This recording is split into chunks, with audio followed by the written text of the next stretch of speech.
Car के लिए अपने निजी जनों से ही लड़ना पड़े तो क्या इससे राधा नाम रूपी धन में हानि होगी? कई जगह ऐसा होता है कि रोज करना होता है, अभिनय होना चाहिए, ना कि क्रोधित होना चाहिए। निजी जनों से महाराज जी, जैसे कोई जमीन संवाद हो गया या घर परिवार का, उसमें महाराज जी कैसे? हाँ, तो क्रोध का अभिनय करना होगा महाराज जी, लेकिन मैं उनका दिल भी नहीं दुखाना चाहता, मतलब मैं खोना नहीं चाहता हूँ छोटी सी जमीन के लिए या फिर किसी और भी।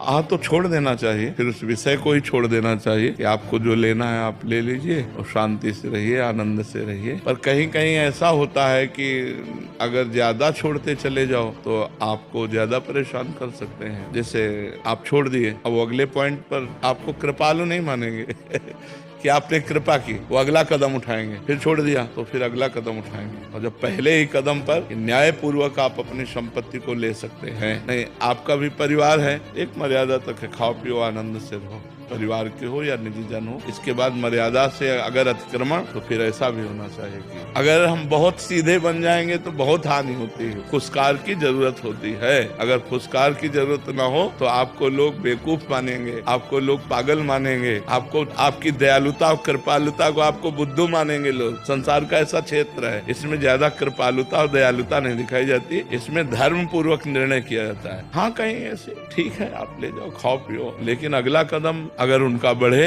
तो फिर उसका विरोध होना चाहिए, क्योंकि परिवार है। अगर ऐसे होगा तो बहुत ही विचित्र है। वो चाहते हमारा विरोध करो, तो जो ऐसे चाहने वाली क्रिया करे, पुरस्कार करना चाहिए, अंदर से क्रोध नहीं करना चाहिए। देखो, भगवान ने बचाने की कोशिश की कि दोनों भाइयों में युद्ध ना हो। दोनों भाई ही तो हैं, पांडु और धृतराष्ट्र के ही तो पुत्र हैं, तो बिल्कुल एक घर ही तो है।